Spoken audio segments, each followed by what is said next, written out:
미 대선 당락의 핵심 승부처로 꼽히는 경합주들이 개표 결과를 최종 승인해야 하는 시한이 코앞으로 다가왔습니다.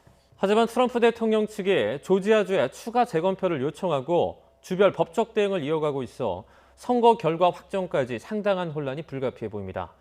국제부 조수연 기자와 함께 자세한 내용 살펴보겠습니다. 어서 오세요. 안녕하세요. 예, 이번 한 주 중요하네요. 미국 대선 일정과 관련해서 중요한 일정들이 예정돼 있다고요? 네, 그렇습니다. 미 대선 당락을 좌우하는 핵심 경합주들의 개표 결과 승인 마감일이 임박했습니다. 네. 먼저 펜실베이니아와 미시간은 현지 시각 23일이고요. 네바다와 노스캐롤라이나는 24일입니다. 이어 애리조나는 30일, 위스콘신은 12월 1일로 예정돼 있습니다. 특히 펜실베이니아가 핵심인데요. 트럼프 대통령 측이 펜실베이니아에서 제기한 소송 가운데 하나가 모든 투표의 합법성이 확인될 때까지 결과 승인을 보류해달라는 것이었습니다. 예. 그런데 펜실베이니아주 중부 연방지법이 어제 추측에 근거한 제소라며 이를 기각했는데요. 트럼프 대통령의 법률 대리인인 루디 줄리아니 전 뉴욕시장은 판결 결과가 실망스럽다며 연방 대법원으로 사건을 신속히 가져간다는 전략이 더 굳건해졌다고 밝혔습니다. 네.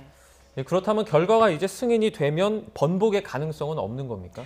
사실 그렇지는 않습니다. 왜냐하면 트럼프 대통령 측이 계속해서 그 이후에도 재검표를 또다시 주별로 시도를 할 수 있기 때문입니다. 네. 물론 결과 승인이 이루어지고 나면은 법적 다툼에서 더 불리해지기 때문에 애초 결과 보류 소송에 나선 겁니다만 그 이후에도 부정선거 의혹 관련 증거가 나오면 법원에 다시 문제를 제기할 수 있겠죠. 때문에 당분간 법적 분쟁은 계속될 가능성이 커 보입니다. 줄리아니 변호사는 민주당 측이 강한 영향력을 행사하는 대도시들, 특히 그동안 부패가 만연했던 곳들에서 이번에 부정선거 증거가 많이 드러나고 있다고 밝혔는데요. 지난 19일 브리핑 내용 들어보시겠습니다. Because there's not a singular voter fraud in one state. This pattern repeats itself in a number of states. Almost exactly the same pattern. The number of voter fraud cases in Philadelphia could fill a library. 예. 지금 트럼프 측이 가장 문제 삼는 부정 의혹이라는 게 어떤 부분인 겁니까? 네, 먼저 첫 번째는 우편 투표 과정에서 유권자의 신원 확인이 제대로 이루어지지 않았다는 문제입니다. 예. 투표용지에 기재된 서명 인증 작업을 통해 해당 유권자와 일치하는지를 확인해야 하는데요.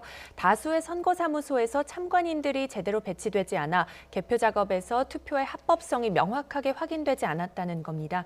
또 미시간주에서는 우편 투표자 가운데 9천여 명의 신원이 이미 사망한 사람으로 밝혀져서 논란이 됐습니다. 주 정부에서 공개적으로 제공하는 우편 투표 명단과 또 사회보장 사망색인을 대조한 결과인데요.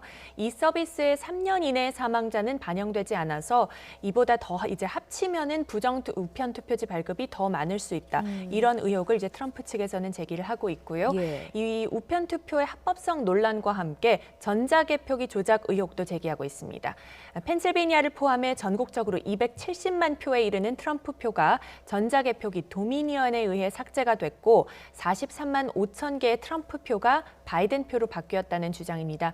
트럼프 법률팀은 개표 작업 당일 밤 늦게 일시적으로 집계를 멈추고 그 시간에 도미니언 측 기술자들이 선거사무소에 들어가서 시스템을 조작했다는 의혹을 제기하고 있는데요. 예. 일단 도미니언 회사 측은 부정 의혹을 전면 부인한 상태인데 관련 조사가 앞으로 어떻게 진행되는지 지켜봐야겠습니다. 실제로 조지아주 같은 경우에는 실제로 재검표가 가장 먼저 이루어지기도 했는데요. 네. 추가 재검표, 그러니까 2차 재검표가 될 가능성도 높아지고 있죠. 네, 트럼프 대통령 법률팀이 조지아주에 2차 추가 재검표를 요청을 한 상태입니다. 예. 법률팀은 성명에서 조지아주에 재검표 신청서를 냈다며 정직한 재검표가 이루어지길 계속 요구하고 있다고 밝혔습니다. 재검표가 정확히 이루어지려면 서명 확인 작업이 포함돼야 한다며 이 과정 없이는 재검표를 해도 앞선 개표와 마찬가지로 아무런 의미가 없다. 이런 입장입니다. 트럼프 대통령 측은 그동안 법적 대응을 펜실베이니아 등에 집중해 왔는데 조지아주 재검표 결과가 나온 이후로는 조지아에 더욱 공을 들이고 있습니다.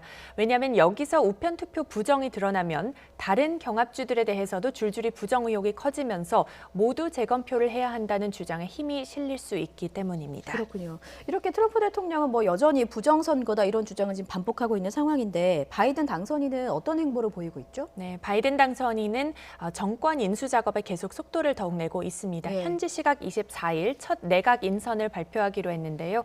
국무, 국방, 재무장관 등 핵심 지책이 발표돼 대상에 포함될 가능성이 주목되고 있습니다. 바이든 당선인은 앞서 백인 남성 일색을 탈피해 미국다운 행정부를 구성하겠다는 공약을 내걸었는데 실제로 얼마나 반영될지도 관심입니다. 예. 바이든 측은 트럼프 대통령의 불복 행보에 아랑곳하지 않고 내년 1월 20일 열릴 취임식 준비도 서두르고 있습니다. 코로나19 상황을 감안해 규모를 줄이는 쪽으로 가닥을 잡았는데요. 예. 선거 결과를 둘러싼 법적 다툼이 12월까지 정리가 안 될 가능성이 커지면서 혼돈의 연말 연시를 예고하고 있습니다. 예. 아무튼 뭐 결과가 어떻게 나오게 될지 이번 주부터 좀 집중해서 볼 필요가 있겠군요. 네. 국제부 조수연 기자였습니다. 잘 들었습니다. 고맙습니다.